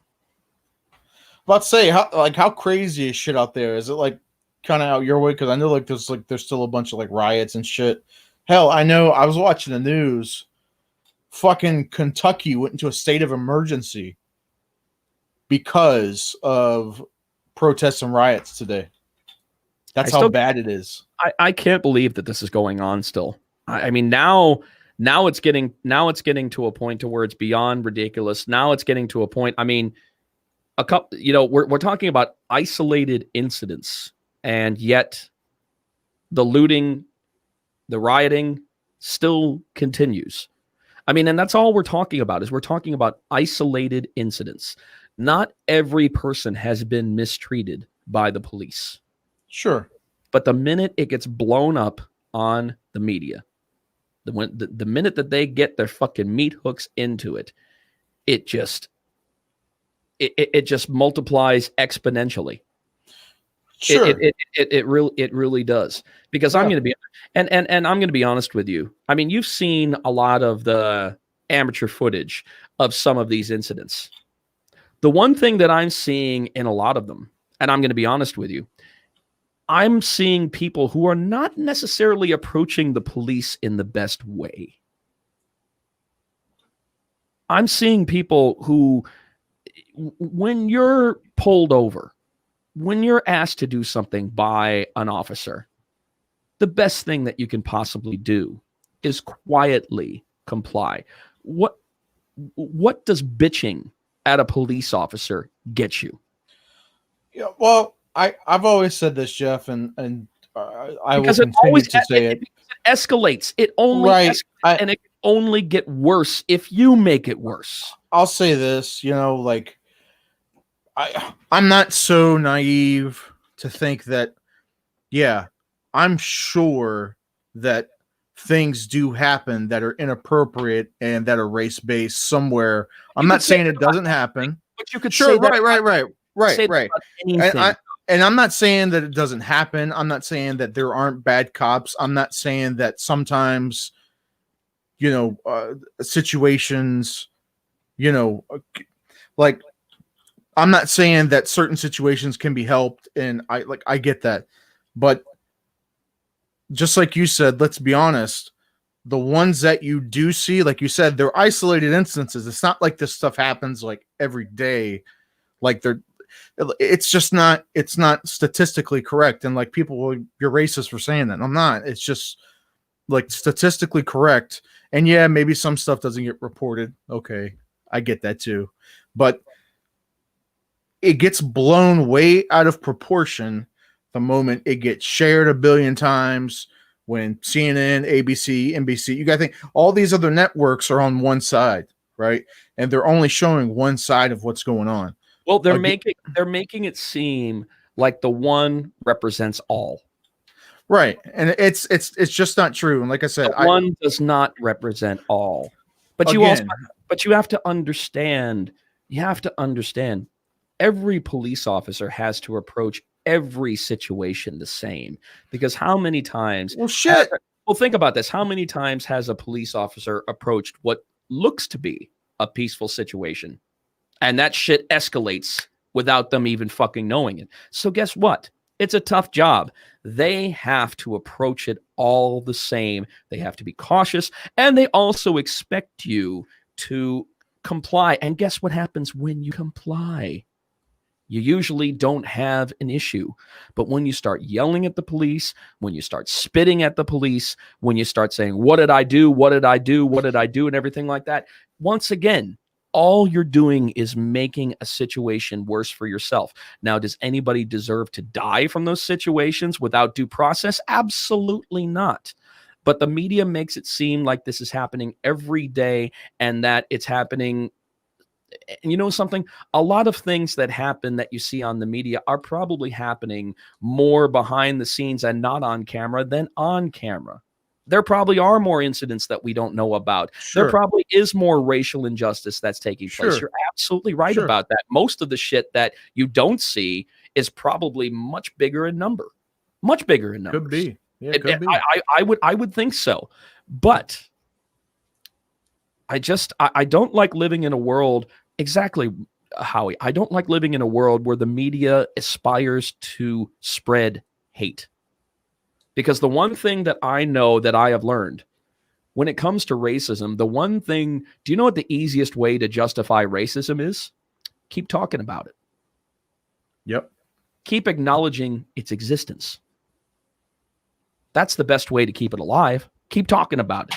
Keep justifying it. Find these little hate groups to center your entire opening story on the 6 o'clock news about this one little hate. And you're always going to find them. I'm sorry. We may be a civilized society, but when it comes to emotionally, a lot of people are going to still consider themselves segregated.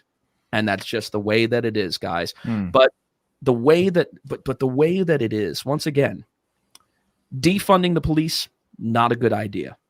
Not a good idea. No. Do I believe that a degree of reform is due? Absolutely. Sure. I believe nationwide police reform, but to a degree, because you got to remember these, once again, one bad apple in the basket doesn't make the whole basket bad. But Right. then again, that's the way it is. It's like when 9/11 took place, and this was extreme, and of course, you know, these were extreme Arabs, extreme Muslims, whatever that was taking place. Once again, they are not speaking for the entire nation. Right. They are not speaking for an entire nation of people. Right. It is always the ones that take it to the extreme that Right. you need to watch out for. And I'm sorry, the same thing is happening here, because a lot of these riots, a lot of these protests, there are figureheads, there's funding, there are people that are continuing to pump money into this because it makes for because it makes for interesting news stories. God, I'm going to tell you, Josh, do you ever remember an election year to where the election is like the second or third story of the day? Where what's going on with the candidates is usually the second or the third story of the day and not the first. The focus is not on this election. You know what? And I was talking to my wife about this the other day. I I'm not one to hang on to I'm not into the whole doom and gloom thing, and Me neither. I listen to a lot of different personalities just because I try to, and I do a lot of research Well, you brought myself. some doom and gloom today, but I'm past that. And when this year that's coming up, the election that's coming up, I honestly, I don't know what's going to happen, man, because the tensions are so high across the board, and the media helps it so much. Like it's like they want something to happen. They want the bubble to burst.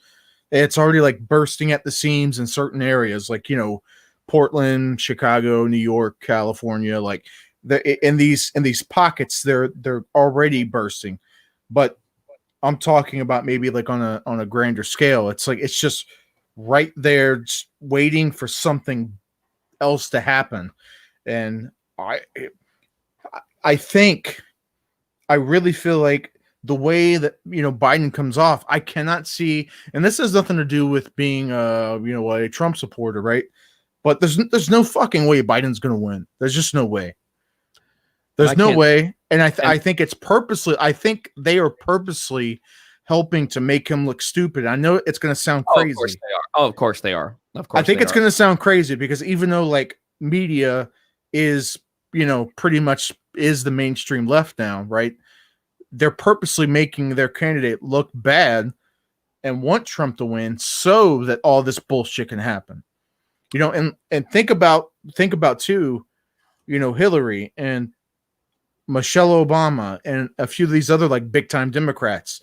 They have like straight up come out and said, "Hey, Joe, if you lose, don't accept the results." Like we've got I'm going to tell you something. We need, and I know that this may be taken as a form of ageism. We need to get some younger candidates behind the desk. We got to stop going after these 60 and 70-year-olds. It's just not going to work because the problem is that they are reminiscent of a time to where we had issues that we don't exist anymore. Well, we don't. That not only did it's an era that's completely and totally gone and replaced by something not so great. But I mean, it's here to stay. Obviously, it's not something that we can just talk out and say, get out of here. It's obviously here to stay, this era. So we need to get somebody in office who understands that era. Right. And the thing about it is, I understand why Trump got voted in. Okay, I understand. I'm gonna tell you, he's not a career politician. He says whatever he wants. He doesn't care what other politicians think of him. He's a guy who can't be bought out by other big companies. I understand that, and I can understand that. But everybody is so pissed off at the choices that he makes. And I'm like, why are you pissed off at a billionaire for making choices that a normal billionaire would make when it comes to financial gain? When it comes to certain, it'd be so easy for, like, for example, one of the first things that he did is that he made sure that pipeline was extended and that pipeline would continue. As a matter of fact, in addition, instead of that, he could have focused on cleaner energy. He could have focused on green energy. He could have focused on that. But no, he did what any billionaire in that situation would do. He continued to make sure that the money was being pumped into those resources instead of the clean energy resources. No, they continue to be completely dependent on natural resources. It's people that speak up and say, like, as if they say this as if they've thought of something profound. They're like, he runs a country like a business. No shit. It's a capitalist country, you dumbass. Because that's like that's and they say it like he's running the country like he would a business. It's a capitalist. You don't say. What do you think it is? What do you think America is? We capitalize. We make money. We sell out. We do whatever we can. I can't stand it when people actually get pissed off at people for selling out. You kidding? That's the American way. Look at my man. Look at my man next to me. He sold out for a weekend at McDonald's. Multiple. Oh, multiple. Say multiple weekends already. See? Pure. I'm gonna tell you, a capitalist right next to me. A guy who apparently has so much money that is generating through Mr. Scott Burt, and yet his background consists of nothing but a hung up fucking bed sheet with a lamp. First off, that's not a bed sheet. Oh, I'm sorry, a fitted sheet. Excuse me. First off, it's not a fitted sheet. Well, that would be second off, genius. That would be secondly. You said first off and then secondly. Did I? You do know how to count, right? I know how to count money. Apparently not when it comes to your stage. I know how to count money. Apparently all you want to do is just go ahead and tie up your fitted sheet and, get yourself a cheap little lamp over there and make it seem like you're in fucking, the Playboy Mansion over there. That is not a cheap lamp, sir. Oh, okay. Okay, I'm sorry. I called it a cheap lamp. A cheap lamp would be like $12. Excuse me, a $15 lamp. I forgot who I was talking to. That's right. When I go out, when I do things right. And I still don't understand why you have a spit guard. Why do you have a spit guard when you're recording? A spit guard. It's not a spit guard. It's just a. You don't need a screen. You don't need a screen when you're doing this. You don't need a screen. It looks good. No, it doesn't. It actually looks ridiculous. You know what? I've got one too. I've got a pop filter. I've got a pop filter on mine, but I use mine when I am recording, when I am doing voiceover stuff, because that's when you need the pop filter. You don't need the pop filter when you're doing. Do me a voiceover, podcast. Jeff. Do me a voiceover. Do me. Ladies and gentlemen, it was a time of betrayal. It was a time of Scott Burt, the one who called himself the shoe champion, the one who immortalized himself by the effervescent stinkiness of his feet, is now seeing defeat in a new way. And the way that I am saying that he is seeing defeat is presented to you by 20th Century Fox. Joshua Fergus, Scott Burt, anal leakage, rated R. You forgot part 2. It's a sequel. I'm not going to justify that. That was good. Bravo. I don't need your applause, sir. Stop giving me a golf clap into your pop filter.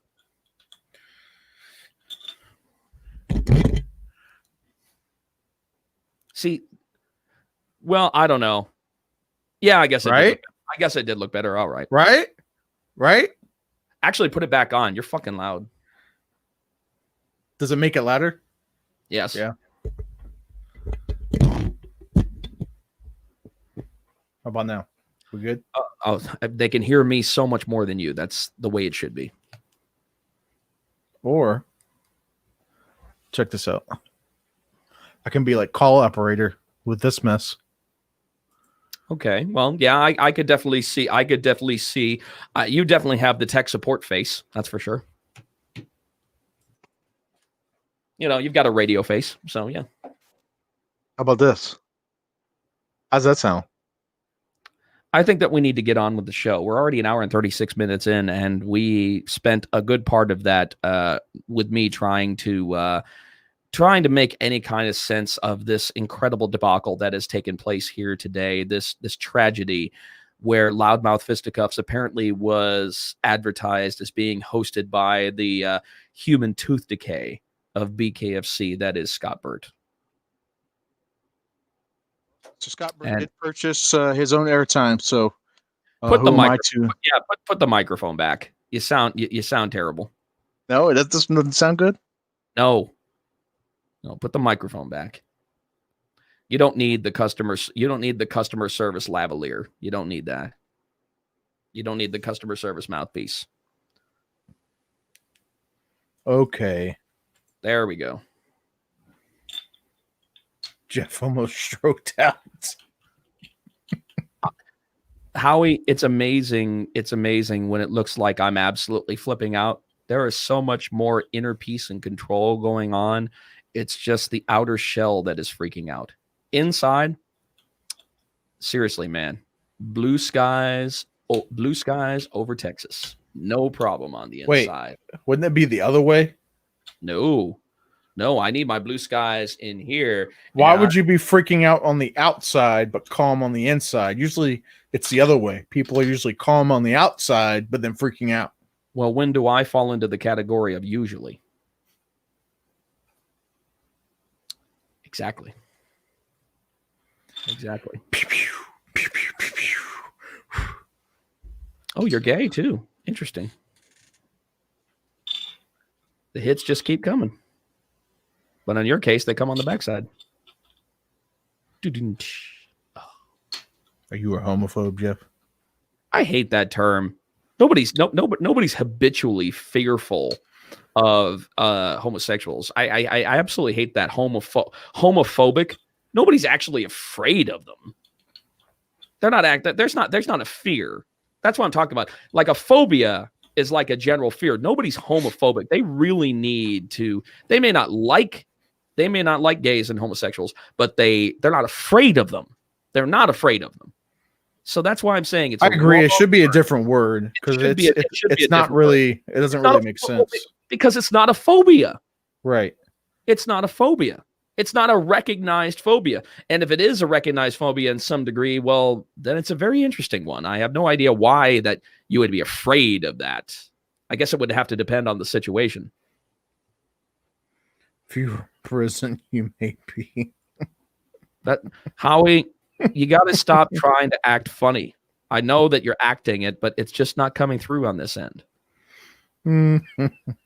Howie, you are a very interesting person because, when I have conversations with him, he actually has a really long pause before he answers back. It's almost like it's taking a while for the elevator to go all the way to the top with the information. He just wants to answer appropriately. That's all. Just takes a second. Nothing wrong with that. You can answer inappropriately for all I fucking care. We're not all as what's the word? Human? No. Yeah. Most of us. Most of us are brain to mouth. But I'm ass to mouth, right? I don't know what you do in your free time. Yeah, that's got nothing to do with me. That's got nothing to do with you. You were, I know what you were setting up, you motherfucker. Straight privilege. Jeff, don't do that, man. You're the super fan, man. Don't go down that road. Don't go down the Generation Z road. Straight privilege. Not at all. Not at all, my friend. I'm going to tell you something. It doesn't matter what interpretation you are. Nothing scares me. Nothing scares me about that because nothing bothers me about it because it is your right to do. It's your preference. I don't give a fuck. But the moment you wave it in my face, then we got a different thing about it. In fact, I actually human caterpillar. Not cool, man. There was something written the other day that was, I think it was posted by, I'm not exactly sure who it was posted by, but I read this and I absolutely, listen to this. I love this, Josh. I love this. This I totally makes this sense. Folks, I never cared that you were gay until you started shoving it down my throat. And I never cared what color you were until you started blaming me for your problems. And I never cared about your political affiliation until you started condemning me for mine. I really never even cared where you were born until you wanted to erase my history and blame my ancestors for your problems. I never even cared if your beliefs were different than mine until you said my beliefs were wrong. But now I care. My patience and tolerance are gone, and I am not alone in feeling like this. There are millions of others who feel this way as well. And it's true. What I just said, there's so many people that could probably, agree with me on that level. It's just so amazing how people, when you don't give a shit about anybody else's beliefs, their preferences, who they vote for, who they believe in, it doesn't matter. Nothing like that matters. The content of the character of the person themselves is what does it for me. 100%. That's all that matters. I have many friends who have many weird beliefs that I do not share. But you know what? They're good people. They're good people. No, they're good people to me because their beliefs don't make them any worse of a person. They really, honestly, not to me. Now, maybe they might have a point of view that I don't agree with, but that's okay. That's called being an individual. Right. It is what it is. That's called being an individual. I'm sick of everybody trying to force everybody into the box that they live in. Right. They see this one person and they don't agree with, and they say, you know what? You should be in my box. I don't want to be in your box. I want to be in my, I don't want to be in a box, period. I don't want to be in anybody's box. I don't want a label. I don't want who I vote for, who I believe in to determine who I am in life. You know what I want to do? I want to go to work. I want to go to work. I want to do what I love. I want to love my wife. I want to have fun with my friends. Well, apparently are few and far between today. And I want to be able to have a little fun. I'm going to be honest with you. That's life to me. That's life to me. That is what I hold dear to me. I could give two fucks about the election. I could give two fucks about who you believe in, and I could give two fucks what your sexual preference is. I don't give a fuck. Be a good person. Be a good person. That's all I care. Be a good person. I'm gonna do my best to be a good person, but I am going to be a very talkative and annoying person, and I'm sorry that I am. But you know what, people? If everybody can love Sheldon Cooper on The Big Bang Theory, then damn it, you can love Jeff Houston. I didn't watch Big Bang Theory. Well, I'm going to tell you, I am nowhere near as annoying and narcissistic as Sheldon Cooper's character was, and yet he can still have love all over the fucking world. In fact, actually, Jim Parsons won more Emmys for that show than anybody else. I think he won like 4 of them. I think that Really? the time that he was on The Big Bang Theory, I think he won like 4 Emmys. Mm. And I mean, that's how beloved, that's how amazing his character was. But he was also a Asperger's, narcissistic, genius savant. And if you've ever dealt with people like that, they're not the easiest people to deal with. Right. Because they hold themselves in very, very high regard, and they usually don't hold other people in high regard. And if it's like Sheldon, anytime that he would meet somebody that he felt was intellectually comparable, he would always find a way to put himself above, no matter who it was. I mean, he would even find a way to say that he was smarter than Stephen Hawking when Stephen Hawking was on the show. And I'm like, that's going to be a tough one right there. That guy's research pretty much has proven, the idea of the existence of dark matter. There weren't two. Yeah, like wasn't he was like Stephen Hawking was also like trying to prove like parallel universes and all that shit too, wasn't he? Like a whole bunch of shit. Yeah, multi universes and such. Well, because I mean, because of course he was a physicist. Yeah. And that's well, it depends on what type of physicist you are. Like, for example, in The Big Bang Theory, Leonard, the character who played Leonard, was an experimental physicist. And Sheldon was a theoretical physicist, which means that his research was based almost 100% on math. Whereas Leonard, his theories were actually put into physical perspective. So basically, an experimental physicist does exactly what it sounds like. He experiments. Right. He conducts experiments in order to, I guess, push the envelope when it comes to the overall understanding. And there are some people that are like string theorists and such. There's loop theory. There are loop theorists. There are string theorists and such. There are those that believe in the Big Bang caused the Big Bang once again. And there are also black hole theorists, dark matter. There are just so many different types of physics majors out there. It's so many different kinds.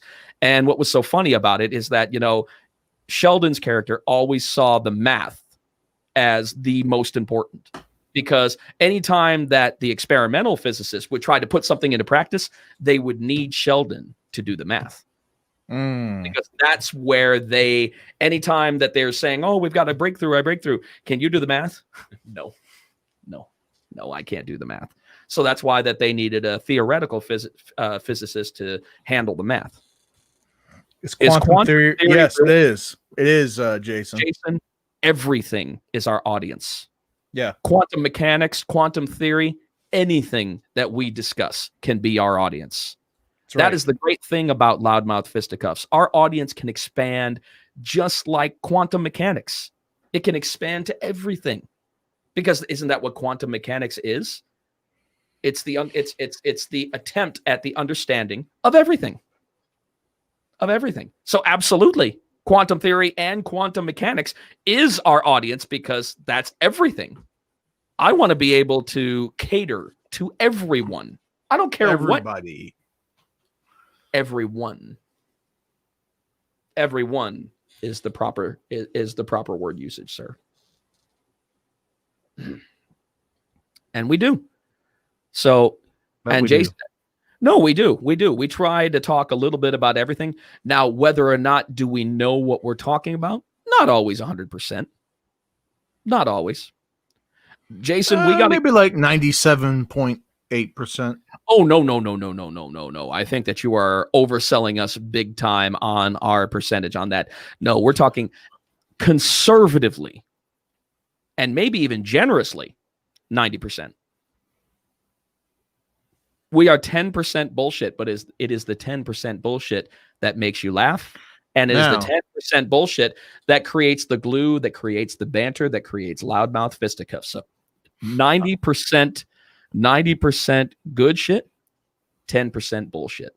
I will say that 10% bullshit is quite compelling and convincing. I will say that. Absolutely. Okay, once again, Barry Horriblewitz. Isn't that Barry? Oh yeah, Barry. I'm thinking Barry Darso. That's Barry Horowitz. Barry Darso. Who is Barry Darso? That's one of the. But he didn't do the Pat. No, it's one of the demolition guys. Barry Darso. Oh yeah. He's bald-headed guy. Yeah, he played Smash. Yeah. Okay. Yeah, he was a Repo Man too. Yeah. Yep. Barry Darso was Repo Man. That's correct. That is correct. Yes. You're talking to a wrestling fan. Of course, I know that's correct. I know it's correct. Let's go 75-25. No, sorry, Jason. That's no. No, I like 10% bullshit. Yeah. I like 10% bullshit. I like my percentage of bullshit to be an even percentage. Just enough. Yeah. Just enough bullshit. Quantum mechanics is a description. Oh, yes, I know. Yes, and the interaction of subatomic particles. I understand that, and you're absolutely right. It's basically which was explained that much more in the Large Hadron Collider. I'm sure that you've heard of that before, Josh. The Large Hadron Collider, which once again, the idea behind it is to generate. The original idea behind it was to super accelerate the particles, because the original idea was to try to generate and contain a black hole. Yes. But unfortunately, that it is amazing as the Hadron Collider. I think it takes up like in Sweden. Yes, that's right. I think it takes up like miles and miles, it's like and a fucking miles. city. Oh yeah. It's pretty fucking big. But the idea is to super accelerate those particles and have that explosion to where a black hole would generate. But if a black hole generated, there's no field great enough to control it. What if they already did change something and you're living? No. Because I'm going to tell you something. If I was in a black hole, I wouldn't be getting screwed over by Scott Burt and Joshua Furs. You don't know that. Oh, yes. If it were a black hole, I'd be getting screwed over by people who actually fucking matter. That's hurtful. Oh, I'm sorry. I'd actually be getting screwed over by people who matter. Is that better? That's yeah. It's a little better. No, I'm going to tell you, if this was Bizarro World, then I'd be getting screwed over by, proper celebrities. And I probably wouldn't feel so bad because they were celebrities to begin with. But the fact that I'm getting, screwed over by an old man and, a guy, who decides to have a podcast with a bed sheet and a cheap lamp. I mean, hey. I don't know who you're referring to, but I will say this. I'm referring to you, sir, because I'm the one who's sitting right now in Loudmouth Central, my own fucking home, in my own recording studio in my home. Thank you very much. Hey, this is my recording studio. Thank you very much. Oh, thank you very much. It's not my only microphone. Take a look at that little baby over there in the corner. What is that one? That's that's like a little booth you made up, huh? Well, but that right there is a custom. That is a custom Shure Super 55 that actually has the internal guts of an SM78 Beta. I had that specifically made because that used to be the top of my fight mic.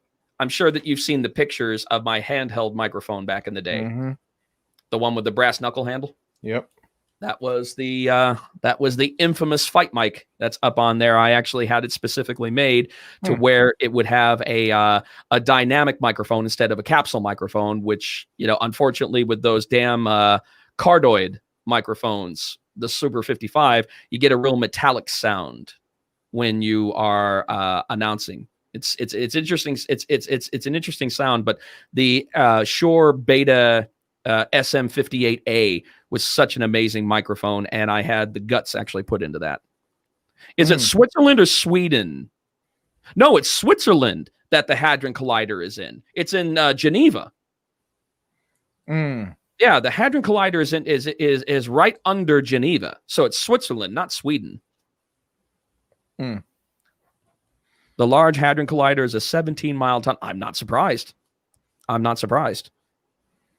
I mean, I'd love to see something like that. I mean, right there, that's one of the scientific breakthroughs of the 21st century. It really is. It's incredible. Yeah, but like I've always said, man, like they've got to be doing shit that, because it's not like you're hearing breaking news from that place every day.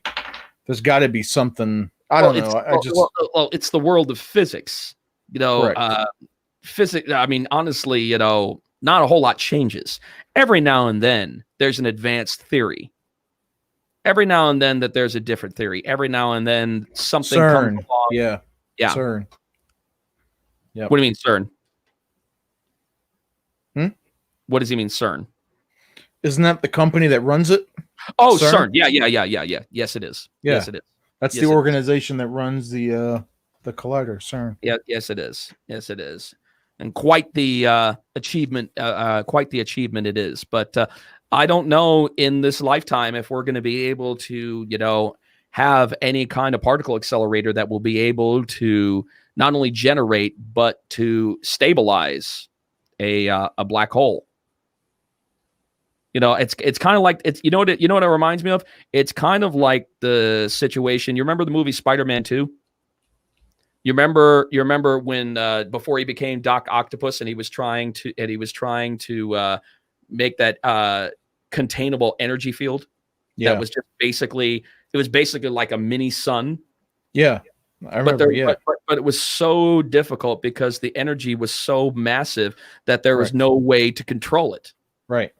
Without it without it going apeshit. Right. And unfortunately with a black hole, I just don't see from a physics standpoint how you're going to be able to control it, even if it's a small one. Because a black hole is just, like I said, it's basically a vacuum. It's basically going to suck the life in, and it's just absolutely going to turn consciousness and life and perspective completely inside out. So I just don't see how you're going to be able to control that kind of power. I just don't think it can be done. Not by human hands anytime soon.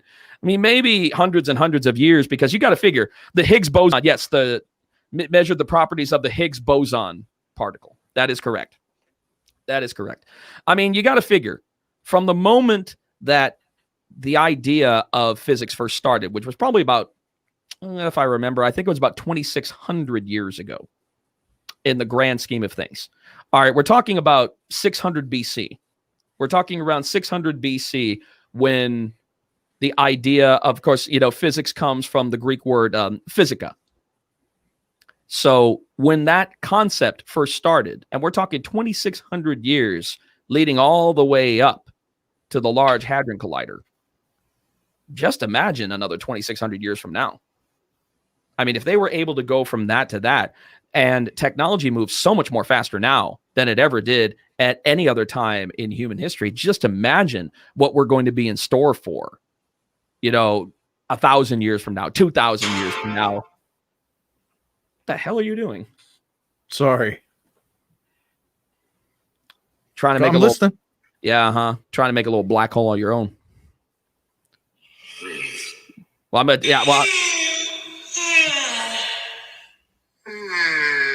doesn't sound like anything like I was trying to sound like. I apologize. Not at all. But then again, you and Scott Burt decided to go ahead and generate a little black hole, which went ahead and sucked out all of the emotion and wonder of episode number 29. Guys, thank you for tuning in. We appreciate you. Episode Oh. 29. Oh, what? You're gonna go ahead and shut it down right now? I don't Okay. know. I don't know how much more people can take of quantum physics mechanics. And So we're talking a little. So we're going a whatever the hell little. that means. So we're going a little off. Well, I mean, topic, it's and we're- interesting. It's interesting. It's interesting stuff. Granted. Oh God. Go it's ahead. gonna be Go ahead. Go ahead. Go Mr. ahead. Scott Burt. Suck at the teat. And we want to go ahead and close out the show, and we just want to thank Mr. Scott Burt for making this possible. The Police Cadet Boxing Corporation and the Bare Knuckle Hall of Fame. I just want to thank you for making this entire episode possible. You did not. The co-host of the evening, Mr. Excuse Scott me. Burt. I thought Facebook was free. And we just appreciate it so much. There's I appreciate it. There's no amount of gratitude I could show. Good. That's a great way to proceed with that. Absolutely. I do not appreciate shit from Scott Burt. Scott Burt is now in my crosshairs more than ever. More than ever. You thought shit got wild before, folks. Just like the old saying goes, you ain't seen nothing yet. Like Jack Nicholson said, wait till they get a load of me. 2,200 views. Thank you, sir. We appreciate it, Mr. Burt. Yeah, right. That is not true. We appreciate it. Guys, in all seriousness, we're all over the place. That's Loudmouth Fisticuffs. We hope you love it. Thank you to our guest of the evening, Mr. Live Worldwide himself, Jeff Houston. I am Joshua Furs. Thanks for tuning in. Arrivederci. Au revoir. Good night. Fucking traitor.